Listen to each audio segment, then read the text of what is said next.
오늘은 영하 22도고요. 아이 데리러 갑니다. 믿기 힘드시겠지만 영하 22도에 이렇게 꽁꽁 싸매고 나면 한 영하 5도 같아요. 해가 나는 날에는요. 안녕하세요. 캐나다생입니다. 오늘은 저희가 한국으로 돌아가는 결정을 내린 이유 5가지에 대해 말씀드리려 합니다.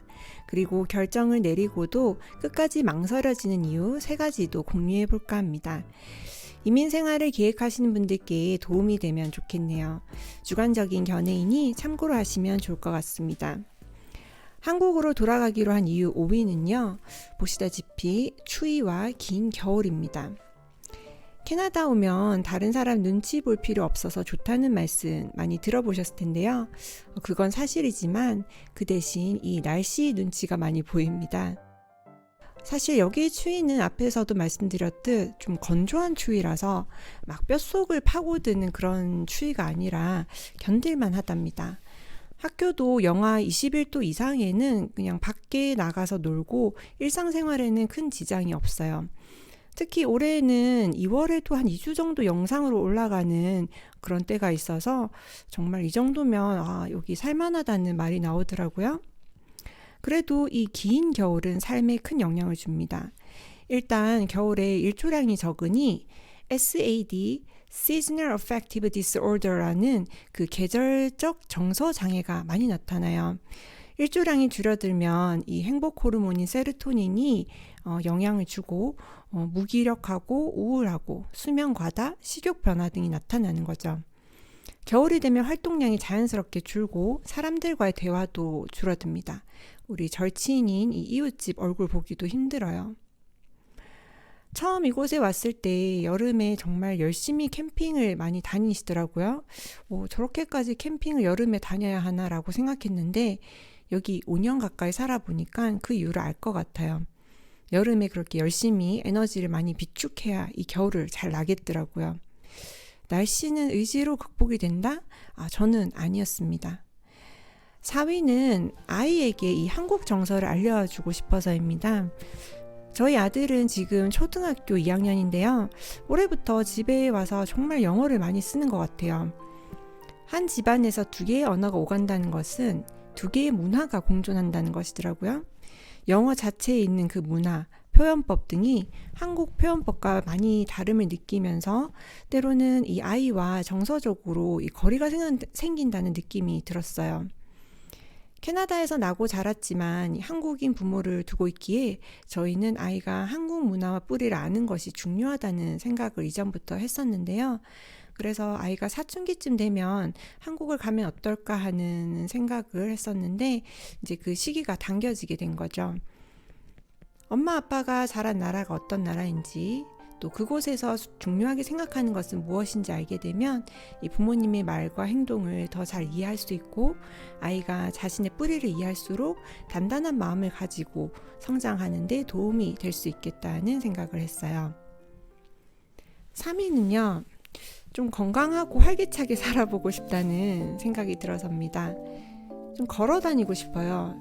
여기 와서 이 지하철 계단이 그리워질 줄 몰랐습니다.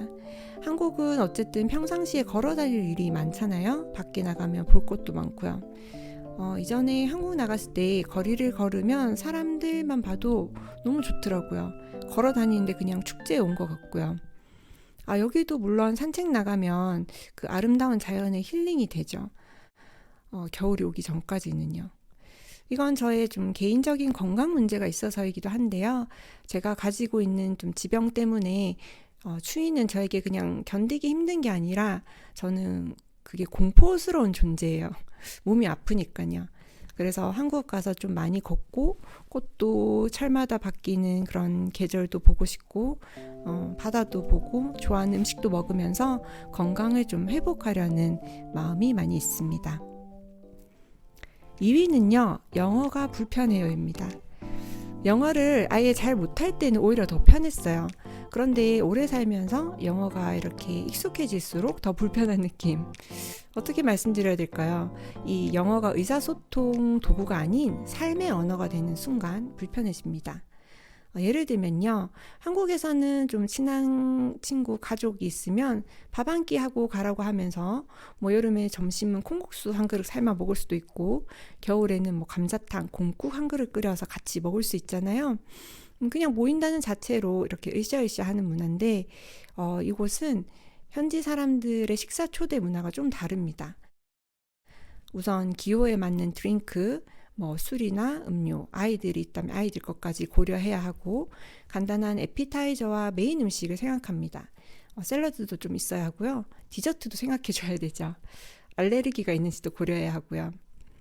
손님을 초대한다는 것은 그냥 밥 한 끼 식사가 아니라 정말 우리 집에 이 게스트를 모시고 즐겁고 편안한 분위기를 이끌어야 하는 이 책임이 호스트에게 있는 것이에요. 뭐 안 그런 경우도 있겠죠. 그런데 우리도 그런 대접을 받았으니 그렇게 해드리고 싶은 거죠. 캐나다에 오래 살았으니 우리도 그 사람들이 편안한 방식으로 자리를 만들고 싶은데 어릴 때부터 그런 문화에서 자라지 않다 보니 어색합니다. 또 특히 그 모든 시간을 영어로 사람들과 대화해야 하니까요. 이 대화가 가장 어려운 부분입니다. 한국 문화나 이민자 문화에 관심이 있는 사람 혹은 뭐 이민자들끼리는 사실 그 공통 분모가 있으니 그나마 대화를 이어나가기가 쉬운데요. 이곳에서 나고 자란 사람들의 대화의 소재, 뭐 아는 거 이런 게 너무 달라서 이야기를 이끌어 나가기가 정말 쉽지 않아요. 이건 영어를 잘하는 사람도 예를 들면 이곳에서 자란 1.5세나 2세들도 비슷하게 느끼는 부분인 것 같습니다. 결국 영어의 불편함이라고는 했지만 또 이 부분은 좀 대화가 잘 통하는 공감과 유대를 나눌 수 있는 벗들이 그리운 부분이 되는 것 같기도 해요. 또 영어가 뭔가 존댓말이 없으니까 더 편하다고 생각할 수 있는데 살아보니까 전혀 아니더라고요. 이 미세한 뉘앙스의 차이에 따라서 예의 바른 느낌과 무례한 느낌이 확 달라지는데 그래서 현지인에게 말할 때는 표현을 더욱 조심하게 된답니다. 때로는 의사 전달만 해도 벅찬데 이런 표현 뉘앙스까지 항상 고려해야 하니 살아갈수록 영어가 불편하고 어렵게 느껴지는 것 같아요. 1위는요, 예상하셨겠지만 부모님, 가족입니다. 저는 캐나다에 온 지 만으로 11년이 넘었는데요. 그중 부모님을 3번 찾아뵐 수 있었던 것 같아요. 거의 3년에 한 번 꼴로 뵌 거죠. 그때마다 부모님 모습이 참 많이 변해 있더라고요. 그래서 지금 움직이는 것이 쉽진 않지만 나중에 후회하지 않기 위해 조금 부모님 곁에서 시간을 보내자라는 결정을 내렸어요. 아이의 그 돌아오지 않는 어린 시절을 조부모님과 함께 보내게 하고 싶은 마음도 크고요. 사촌들도 한국에 있거든요.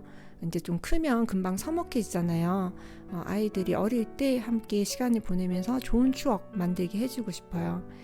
아이에게도 이 더 큰 가족과 뿌리가 있다는 것을 알려주는 것, 그것이 좀 아이가 자라가는데 좋은 밑거름이 될 거라고 생각합니다. 캐나다는 정말 가족적이에요. 그래서 가족이 없으면 이민 생활이 정말 외로울 수밖에 없답니다. 이민을 고려하신다면 이 부분 꼭 생각해 보시면 좋을 것 같아요. 밴쿠버 쪽에 살면서 한국에 있는 가족을 1년에 한 번 정도 방문할 수 있는 여건이 되면 또 다른 이야기일 텐데요. 장기적으로는 정말 쉽지 않습니다. 이렇게 한국에 나갈 충분한 이유들이 있음에도 저희를 끊임없이 고민하게 만드는 캐나다에 남고 싶은 이유 3가지는 이러합니다. 우선은 아이가 캐나다 학교를 너무 좋아해요. 학교의 친구들과 선생님들과도 잘 지내고 자신에게 그렇게 익숙한 환경에서 행복하게 지내는데 한국에 가서 잘 적응할 수 있을까? 좀 걱정됩니다. 주변에서 아이들은 적응도 빠르고 걱정할 거 없다고 이런 얘기 해주시는데 영어권에 익숙한 이 아이의 한국 적응기가 염려가 되는 건 사실입니다. 2번째는 지금의 안정된 생활이에요. 저희는 경제적으로 그렇게 넉넉하진 않지만 그래도 나름 캐나다에서 자리 잡고 가족끼리 오순도순 잘 지내고 있는 편이거든요. 남편 회사 사람들도 정말 좋은 분들이시고 또 재택근무라서 아이 자라는 모습을 둘이서 정말 함께 잘 보면서 지냈어요. 넉넉하진 않지만 그렇다고 부족하지도 않았던 것 같아요. 언제나 가족이 함께 할 수 있었으니까요. 또 캐나다의 아이가 클수록 좀 교육비가 비싸지긴 하지만 가외로 하는 좀 그런 거 아껴서 아이가 하고 싶은 거 시킬 수 있고 또 가족이 함께 할 수 있는 시간이 많은 이 아이의 소중한 유년기를 행복하게 보낼 수 있었던 것 같습니다. 좀 지루하긴 하지만 이 평화로운 매일의 루틴을 완전히 바꾼다는 이 생각이 불안한 것이 사실입니다. 한국 갔다 다시 캐나다 오게 될 상황이 생겼을 때 또 이와 같은 직장을 구할 수 있을지도 모르겠고요. 그래도 또 지금이 아니면 새로운 도전을 하기 어려울 것 같다는 생각이 들어요. 안정적인 플랜 A 대신 플랜 B를 선택하게 되는 셈인데 기대감과 두려움이 함께 있습니다. 마지막으로는 이 개인과 가족이 사회로부터 이렇게 보호받는다는 안정감입니다. 저번에 말레이시아와 한국을 다녀오면서 캐나다 공항에 들어서는 순간 묘한 안정감이 느껴지더라고요. 이 천천히 움직이는 사람들, 급하게 해야 할 필요가 없는 분위기, 기다려도 괜찮은 분위기, 이 모든 사람이 개인과 아이를 존중해준다는 그 기본값이 주는 안정감이랄까요? 아이들이 길을 건너려고 하면 무조건 기다려주는 차들, 서둘러 건널 필요가 없는 건널목, 문을 잡아주는 사람들, 사람이기에 존중받고 사람과 사람 사이에 지켜지는 거리와 예의. 그 거리가 우리를 외롭게도 하지만 안정감을 준다는 것을 알게 됐어요. 남편의 직장도 가족 일로 빠져야 되는 상황이 있으면 예를 들어 아이 학예회가 있거나 제가 병원에 가야 하는 그런 일이 있을 때도 그런 근무 시간을 조정하는 일을 말하는 것이 힘든 일이 아닙니다. 휴가 내는 것은 더욱 마찬가지고요.